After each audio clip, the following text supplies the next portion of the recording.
barnaamijkani marnaba ma dhiirigelinayo jacaylka guurka ka hor.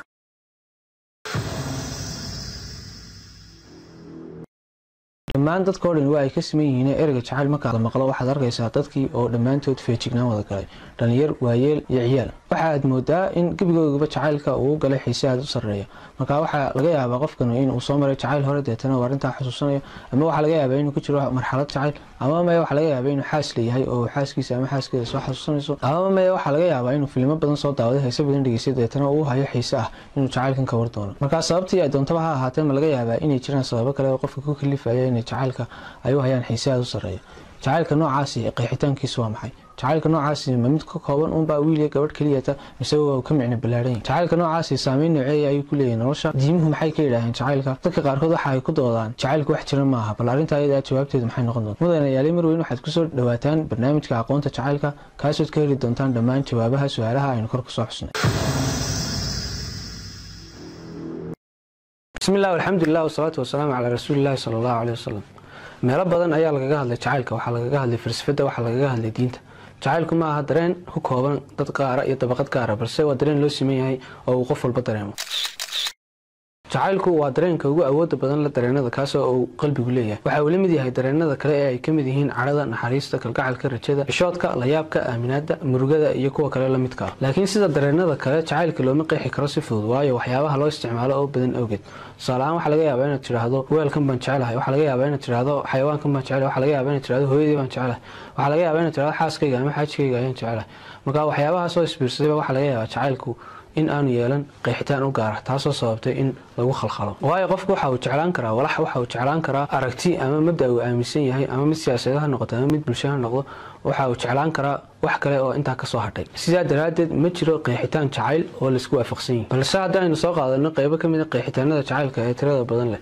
jacaylku waa dareen leh soo jiidasho xoogan iyo ku xidhnaashiyo qalbiyeed oo ku waajahan qof walax ama xayawaan intaba waa hadal u taagan habdhaqan wanaagga u naxariisashada bini'aadanimo u turidda iyo u naxariisashada cid kale waxaa kale oo lagu qeexi karaa u turidda iyo u roonaanta ficilada ay sameeyaan cid kale wiil iyo gabadh xayawaan iyo walax intaba sidoo kale waxaa la odhan karaa jacaylku waa dareen ka dhashay in laisla fahmo kala duwanaanshiyaha lamaanaha isku yimi in laisku tanaasulo iyo in laisku dayo in mid walba loo astiro baahida nafsiyeed ee dabada ka riixaysa mararka qaarkood waxaa lagu doodaa in jacaylku yahay kan dabada ka riixaya siina waariya siina raajiya guriga iyo jiritaankiisa intaba jacaylku waa inaad ku farxdo farxadda qof kale waa sidii oo labada qofi ay midoobeen arwaaxdoodu waa dareemitaan la dareemaya in labada qofi ay midoobeen arwaaxdoodu hadii goor mararka qaarkood labada qof ee aadka isku jeceli waxa ay gaadhaan heer ay isku ekaadaan taasoo aanay ilaa hadda cilmi baarisada tirada badani aanay awoodin sababta kaliftay in labada qof ee aadka isku jecel muddo badan soo jeclaa ay isku ekaadaan jacaylku ma aha mashaacir iyo dareen keliya ta kaasoo maamulo qalbiga oo qurata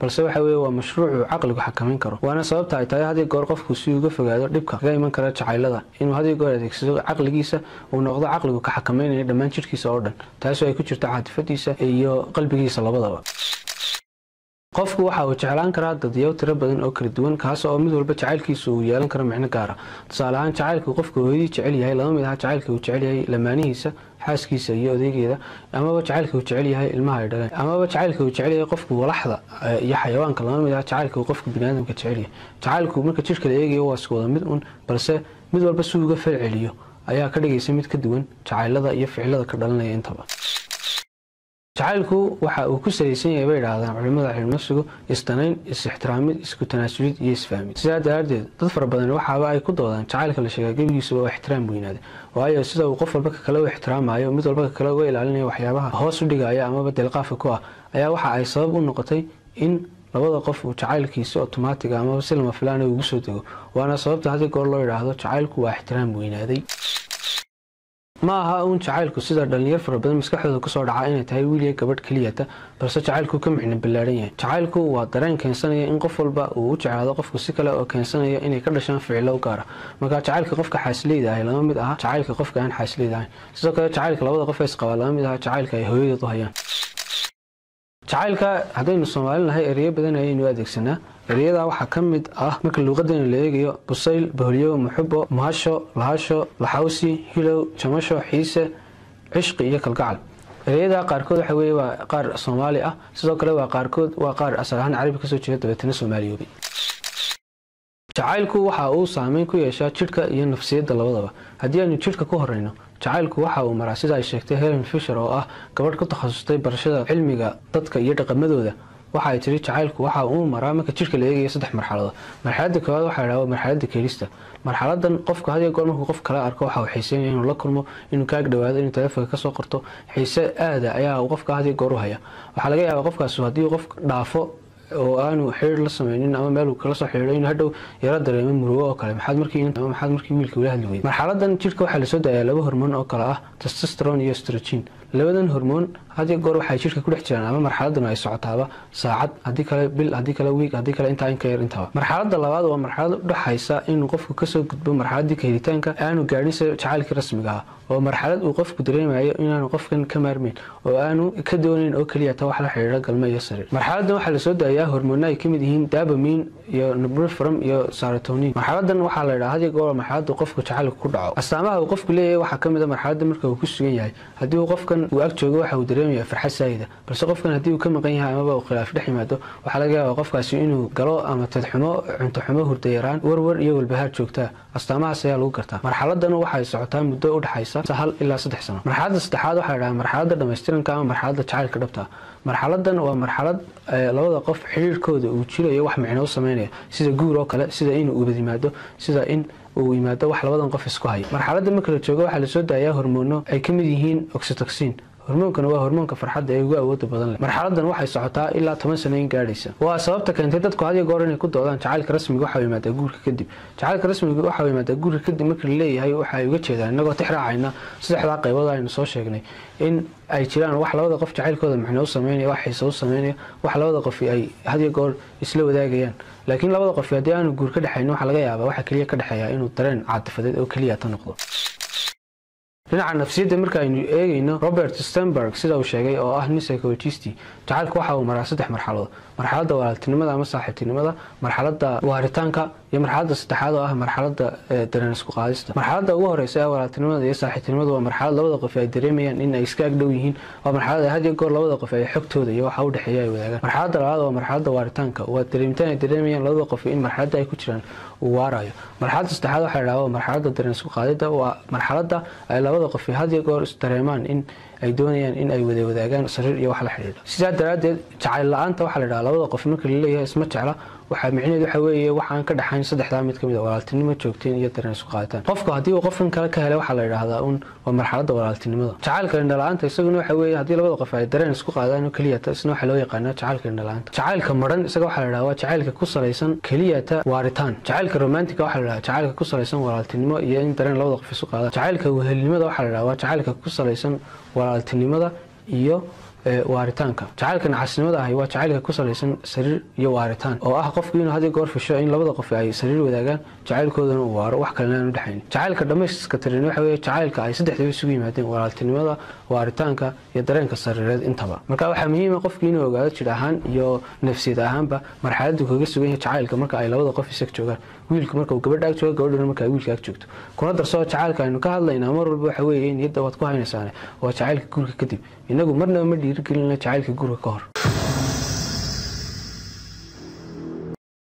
waxaynu soo sheegnay jacaylku maadaama loo isticmaalo waxyaabo tiro badan leh inay adag tahay in loo helo qeexitaan u gaar ah oo lagu qeexo jacaylka. guud ahaan haddii aynu ka eegno jacaylku waxa uu noqon karaa mid uu qofku jacayl u qaado Ilaahay, mid uu qaado rasuulkiisa sallallahu alayhi wasallam, mid uu waalidiinta u qaado, mid uu asxaabta u qaado, mid uu naftiisa u qaado iyo mid uu qaado lamaanaha ka soo jeeda.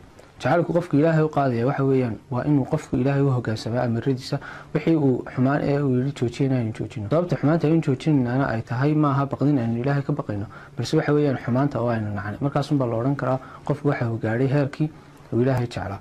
rasuulkiisa la jeclaada isna waxa weeyaan in uu qofku rasuulka sallallahu alayhi wasallam uu raaco oo uu dabaqo aayadda quraanka ee Ilaahay quraankiisa ku yiri ma ataakum ar-rasuul fakhuduhu wama nahakum anhu fantahu. wixii Nabi Maxamed idin keenana qaata, wixii uu idin ka reebayna ka taga. waxa isna jira jacaylka uu waalidku jecel yahay ilmihiisa ama jacaylka uu ilmuhu jecel yahay waalidkiisa. ilmuhu marka uu yar yahay oo waliba aadka u yar yahay cid kale oo ku ag xeeran iyo deegaan kale ma jiro. sidaa daraadeed ilmaha yar marka uu yar yahay waxa uu jacaylka ku dareemayaa in calooshiisa la dhirgiyo oo laga dhigo qof aan gaajoonin. waalidiintaas waxa la oran karaa ilmaha yar waxay muujiyeen jacaylka ay u qabaan. sidoo kale waxa jira jacaylka uu qofku u qabo asxaabtiisa. qofku waxa laga yaabaa dad farbadeen inay yaqaanaan isugu mid maaha, mid baa kale uga soo dhow. sidaa daraadeed ka uu qofku marka uu ag joogo nafis ku dareemayo ayaa waxa la yiraahdaa wuxuu jecel yahay qofka. waxa kale oo jira isaguna jacaylka uu qofku naftiisa jecel yahay taasoo ah inuu qofku naftiisa ku kalsoonaado, inuu qofku naftiisa uu dhiso inta uu dhisi karo. markaasoo kale waxaa la odhan karaa qofkaas waa qof naftiisa jecel.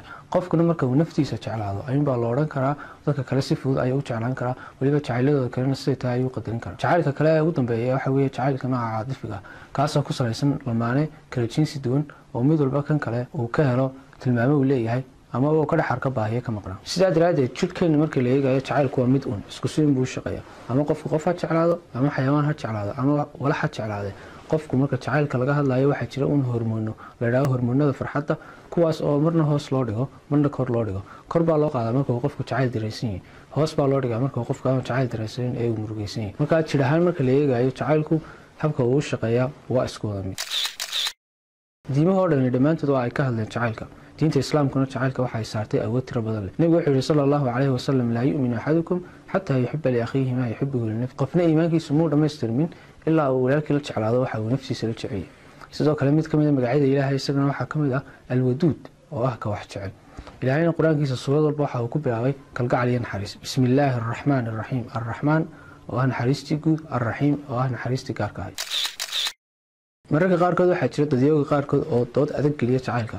waxa ay ku doodaan oo ay dhahaan jacaylka wax jira maaha. qaarkoodna waxa ay ku doodaan jacaylka guurka ka horeeya kaasu jacaylba ma aha totally, laakiin jacaylka rasmi waxa uu imaadaa guurka kadib. haddaynu tan dambe ka horeyno waa run oo jacaylka guurka ka hor jacayl rasmiya ma aha, laakiin waxa weye waa jacayl waake waana wadadii jacaylka gaarsiinaysay, mana aha mid la dafiri karo. laakiin qolyaha le jacaylku wax jira ma aha diinteena waa ay ka hadashay. nebi maxamed sala allahu calayhi wasalam waxaa loo keenay qadiyadaas waxay ahayd gabadh ay soo dooneen laba nin, nina lacag buu lahaa nina danyar buu ahaa. reerka inantu waxay la jeclaayeen ninka lacagta leh, balse inantu waxa ay doonaysay ninka danyartaa. deetana nebi maxamed wuxuu yihi sala allahu calayhi wasalam zawijuuha biman tuxib, cidda ay jeceshahay u guuriya. lam yura almutaxaabayni mithlu zawaaj, lama arag laba qof oo isjecel wax kaga wanaagsan inay isguursadaan. marka jacaylka rasmiga ah waxaa imaadaa guurka kadib. jacaylkuna marka laisguursado kadib unbuu noqdaa wax micno leh, laakiin jacaylka guurka ka horeeya waa jira wax micno leh oo uu leeyahay haweeraate ma jirto. jacaylku waxa uu saameyn ku yeeshaa qofka, deegaanka iyo guud ahaan nolosha oo dhan. qofku haddii uu dareemo in la jecel yahay ama inuu wax jecel yahay waxaa lasoo daayaa hormoonada farxadda, wuxuuna qofkaasu dareemaad xaalad deganaanshiyo. deetana qofkaas wuxuu noqdaa qof wax soo saarkiisu aada u sarreeya. markasta oo qofka wax soo saarkiisu aada u sarreeyana waxay ka dhigan tahay guud ahaan qarankii oo horumaray, guud ahaan wax soo saarkii dalka oo kor u kacay. markasta oo wax soo saarkii dalku uu kor u kacana taas waxay ka dhigan tahay dalkii oo horumaray. sidaa daraadeed jacaylku waa mid ka mid a waxyaabaha sababa in la horumaro, waayo waxa ay sababaysaa qofku inuu noqdo qof degan, qof xasiloon, qof ay go-aanadiisu ku salaysan yihiin go-aano maskaxaysan. sidoo kale heerka bulshada ee bulshada noloshooda ku salaysan tahay jacayl kor ayuu kacaa marka la barbar dhigo bulshooyinka aan noloshooda ku salaysnayn jacayl. sidaas lamid ah ilmaha yar ee lagu soo barbaariyey jacayl waa uu ka waxtar iyo waxbarasho fiican yahay, sidoo kale waa uu ka kalgacal iyo naxariis badan yahay ilmaha aan lagu soo barbaarin jacayl. maadaama jacaylka lasoo daayo hormoonada farxadda, hormoonada xasiloonida iyo nabadgelyada, qofku mar walba waxa uu dareemayaa bashbash iyo xiise fara badan oo uu rabo inuu wax qabto. deetana qofkaas wuxuu noqonayaa qof sugan oo waxtar leh. bulshadaasuna waxay noqonaysaa bulsho horumarsan oo ka duwan bulshooyinka kale. jacaylku ma aha mashaacir keliya iyo dareen caatifadeed oo qura, balse waa mashruuc dhammaystiran oo ka bilaabma caqliga kuna dhammaada qalbiga. jacaylku waxa uu saameyn ku yeeshaa qofka wax soo saarkiisa iyo waxtarkiisa. qofka uu ka dareensan yahay jacayl badnaan ayaa uu ka wax soo saar badan yahay. qofka uu kusoo barbaaray deegaan jacayl ayaa uu ka wax soo saar badan yahay. waxaa laga yaabaa ilmaha lagu soo barbaariyey jacayl inuu ka waxbarasho fiicnaado ilmaha aan lagu soo barbaarin jacayl. ilmaha lagu soo barbaariyey jacayl baa laga yaabaa inuu hadhow haddii uu madaxweyne noqdo uu noqdo madaxweyne aada u wanaagsan marka la barbar dhigo ilmahan jacayl lagu soo barbaarin. sidaa daraadeed jacaylku waxa uu saameyn ku leeyahay nolosheena, waayo qofku wuxuu dareemayaa xasilooni gudeed, waxa uu dareemayaa raaxo nafsiyeed. waxaa jirkiisa lagu soo dhex daynayaa hormoonada farxadda oo aynu ka hadli doonno. mararka qaarkood waxaa laga yaabaa inay dadka qaarkood isticmaalaan jumladda ah jacayl baa igu dhacay. waxaabaad moodaa bulshadeena Soomaaliyeed inay jacaylka u adeegsadaan sidii xanuun oo kale. jacayl baa igu dhacay, sidii cudur baa igu dhacay, duray baa igu dhacay oo kale tusaale ahaan. laakiin luuqadaha kale marka la eegayo waxaa la adeegsadaa jacayl baan ku dhacay. tusaale ahaan carabida oo kale waxaa la yidhahaa waqactu fi lxub, jacaylkii baan ku dhacay. ingiriisana waxaa la yidhahaa I have fallen in love, micnaheedu ay tahay jacaylkii baan ku dhacay. marka Soomaalida inta badan jacaylka waxa ay saaraan eedda ugu badan. qof baa murugo dareemaya markaasuu odhanaya jacayl baa igu dhacay. laakiin jacaylku waa dareen ka mid a dareenada qofka ku dhacay. waa laga yaabaa qofku markuu waayo ciddii uu jeclaa inuu murugo dareemo, balse maaha wax jacaylka loo aaneeyo. murugada gaar baa loo daweyn karaa, jacaylkana si gaar ayaa loola macaamulon karaa. waxaa laga yaabaa dadka qaarkood inay yidhahdaan jacayl buu igu khiyaameeyey, laakiin khiyaamaduna waa gaar, jacaylkuna waa gaar. marka aqoon yarida aynu kaga sugannahay jacaylka awgeed baynu eedii oo dhan saarnay. arrintaasna waa arrin khalada. waxaa muhiima labada in la isticmaalo ereyga ah jacayl baan ku dhacay sida luuqadaha kaleba ay ka yihiin.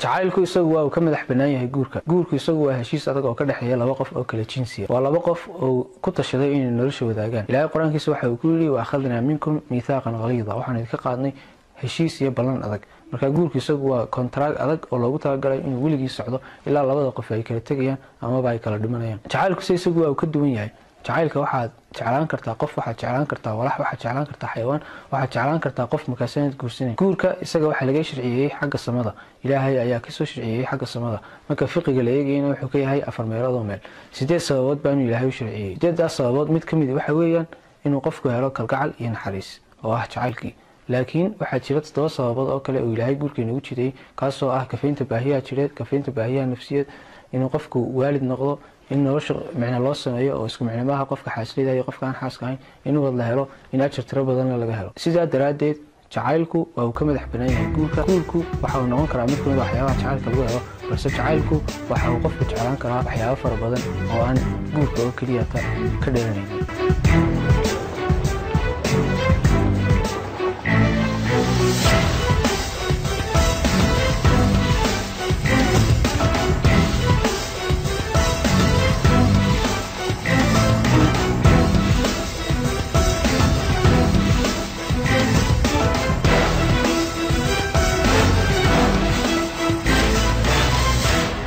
daawade aad iyo aad baad u mahadsantahay daawashadaada waxaan rajeynayaa inaad ka faa'iiday xog muhiim ah oo la xiriira arrimaha jacaylka oo ku soo biirtay akoonkaaga qaybta aqoonta haddaba si aad u daawato xalqad kale oo ka xiiso badan xalqada aad maanta daawatay ugana faa'iidaysato xog cusub oo la xiriira arrimaha jacaylka waxaad like garaysaa page-ka haddii aad page-ka ka daawatay ama waxaad subscribe garaysaa channel-kan YouTube-ka haddii aad YouTube-ka ka daawatay